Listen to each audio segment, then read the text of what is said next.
Your church has older adults in it. Your community has older adults with whom we need to reach, and older adults who are followers of Christ, who we need to make disciples. But you start thinking about your church like in mine, every person who is in your church and in your community will eventually become an older adult. Hi, I'm David Apple, adult ministry specialist at Lifeway Christian Resources in Nashville, Tennessee. We're going to take about 15 minutes for us to identify some strategic elements in helping us focus on ministry with older adults. I'm going to suggest 4, so I'm delighted you're here. And I'm going to suggest you write these 4 elements down. We'll have a chance to talk about them. Here's the first. In order to work with older adults in your church, you need to understand the what of our ministry with older adults. You see, it boils down to the simple fact that we're to help older adults connect to Christ. So everything we do, Bible study, worship, ministry, our whole strategy, the what of our ministry is helping older adults connect with Christ.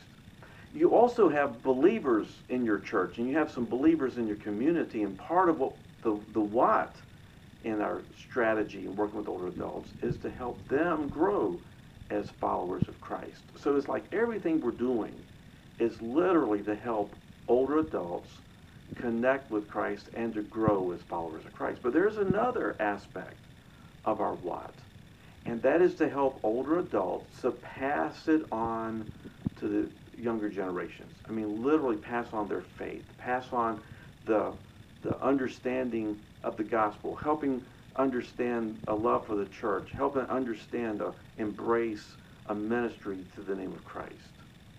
Now, you and I both know there are several passages of Scripture that we could connect with at this point. Maybe we can just write these down. We can talk about them later on if that would help. But here's one of the passages that will help us focus on ministry with adults, particularly with older adults, is found in Isaiah.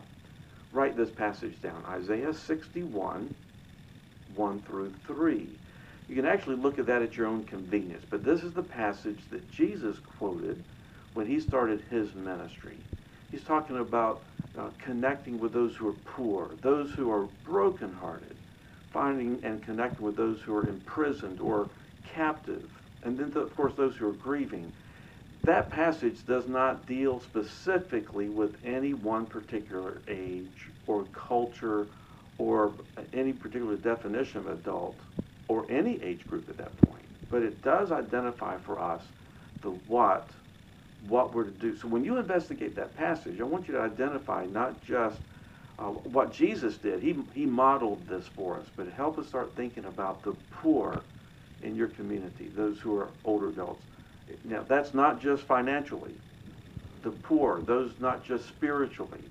The poor, not just those who have lost loved ones or relationship or poor in health.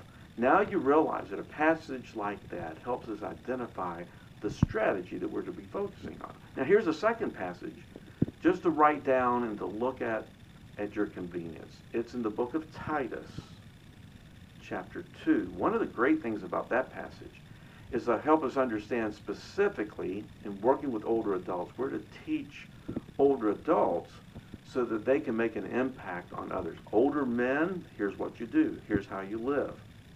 And here's how you make an impact in working with younger men. Then that same passage talks about older women. Here's how you're to act. Here's how you're to live. And how you make an impact on younger women. So the what of our strategy, the what of ministry in working with older adults is literally to help older adults connect with Christ and to focus on then multiplying a ministry to others. Here's a second strategic element. Not just understanding the what, but it's also connecting with the who of our ministry. Well, obviously, in this case, we're talking about older adults. And so let's just kind of realize in your church, no matter where you are in Alabama, it really is we're connecting we're understanding the current older adults. Traditionally, older adults, for generations, you think about those about age 65 and older, maybe those who are retired, you start thinking about some of the life changes, the opportunities, the challenges.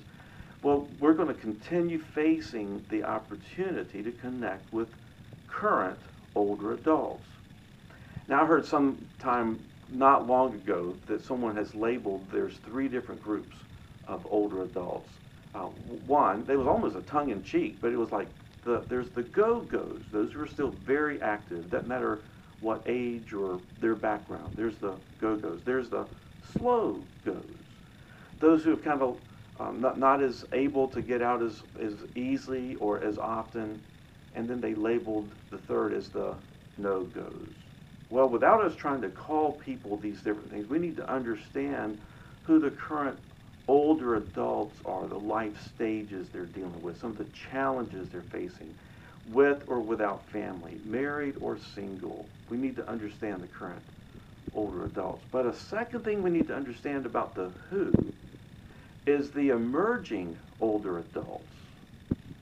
Now, in our culture, all throughout Alabama, there's what you and I would call the traditional older adult. Maybe those who are about 65, 70 years old and older. Many of them have been in church for a long time, but friends, we have a large number of older adults throughout Alabama who have yet to come to know Christ. But one of the big factors these days is understanding there's an emerging group of, technically they're older adults or almost older adults, but they very much resist being identified as a senior adult, and that's the baby boomer generation. It's really causing a huge challenge and a great opportunity through many of our churches. And for us to understand who we're dealing with, both churched and not, becomes strategically important. So we need to understand the who. Now, there's another group of the who. I don't want to miss out on it, but it's those in our church who are right now, they're not older adults, they're not even the baby boomers, but one of these days they will be. There's a growing interest all throughout our country and our culture of understanding the needs for, the concerns of, the issues that older adults are facing, no matter what age they may be. So I think it's going to be helpful for us to realize that as you're focusing on older adults, you're thinking also about those maybe 40 years old, maybe 30, maybe some of the grandchildren who have a deep love for and a concern for those in this issue. But you know, when you think about the who, be that in your church or in your community, you've got the right to think about those in your church and in your community who are members of your church. Maybe they're attenders. Maybe they come on a regular basis. But some of these, many of these, maybe are members, but they cannot attend. They can't show up. For a lot of different reasons. You've heard the term homebound. That was very popular for years and years. That's not just senior saints, but I'm telling you, most of our churches, when you think about homebound, you think about members, beloved leaders in your church who just can no longer be present or be part of it. So we need to be thinking about our members. But another group of the who in our church and in our community is what you and I would call prospects. Those are likely people who are not connected with church, likely not connected with ministry, not connected with Bible study or other kinds of opportunities, but we're praying for them. We're trying to build relationships with them. So don't miss out on that. And then finally, as we're thinking about the who, your church as well as mine has some people in our church who are leaders in working with older adults. Maybe as a Sunday school teacher, maybe as a ministry leader. They are working with older adults. They may or may not be older adults themselves, but you have leaders who are working with them. And as you're thinking about leaders, don't forget you've got some people in your church you're really cultivating, and you're developing some leaders who in the future may be working with older adults. I don't want to miss out on the fact you have some of your older adults who are working with preschoolers. You have some of your older adults who have been or currently are working with children or with teenagers or other age groups. Your ministry with older adults needs to incorporate and connect with the who. That's strategic. That's very much an important part of that. Here's a third element. Let's strengthen the how of ministry. So you do have the what, you do have the who, and you also have the how. A couple of years ago, I had a chance to meet someone who was brand new to church while serving. Had never been to church before. Actually found out during that visit on that Sunday morning that he had just prayed to receive Jesus Christ. And this was his very first time to ever be in a church. Brandon was his name. And I remember Brandon asked me, the very first thing he said was, now, what do I do next? It's a great question. And it helped me to start thinking about the how. Here was my response. Let me ask you to write these 4 things down, because I think it'll really help us as thinking through the kinds of ministry, the strategy, the how in working with older adults. First thing I said, I want you to be part of worship every chance you can, and I want you to bring your friends. Well, it began to help me realize, we're talking about older adults, some of them cannot attend worship, but we need to help them as they're encountering the Lord. So be part of worship.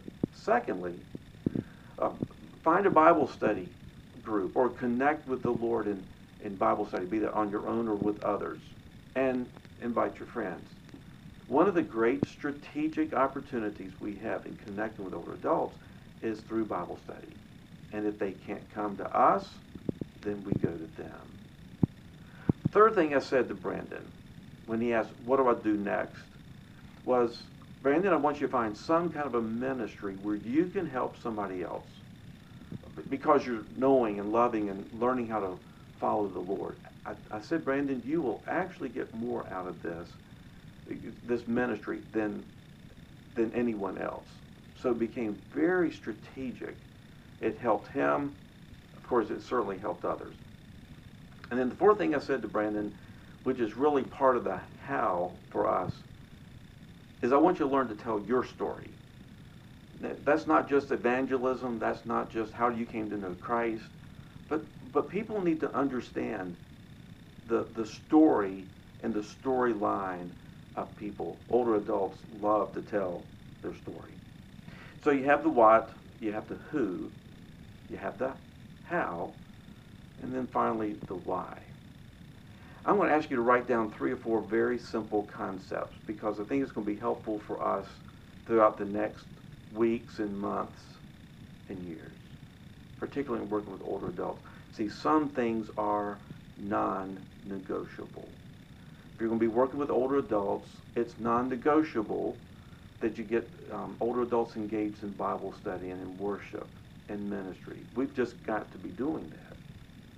But some things that we do or are to do are commission-driven. When Jesus himself says, here's what I want you to do, I want you to make disciples, I want you to go, I want you to baptize, that literally becomes the why of our ministry with and through older adults. And some things are strategic. We're talking about starting new Bible study groups. We're talking about multiplying ministries. We're talking about developing leaders. Some of our leaders who are working, who are older adults, we need to learn from them. How do you teach preschoolers? How do you do this kind of ministry? We've got to engage them in passing it on to others.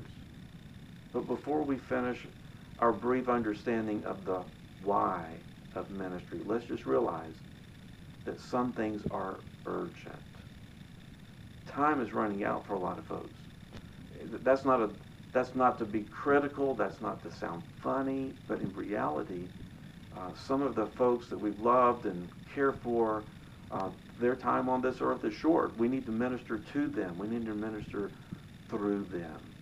And there's a lot of our older adults throughout Alabama who don't know the Lord, and their time is running out. So the urgency, the urgency of our ministry becomes extremely important. So now when you start thinking about all that we get to do, let's just remember these 4 elements. These are strategic in what we do, and it has ramifications in everything that's going on. If you currently work with older adults, or if you may be interested in working with older adults. There's the what of our ministry. There's the who of our ministry. The how as well as the why.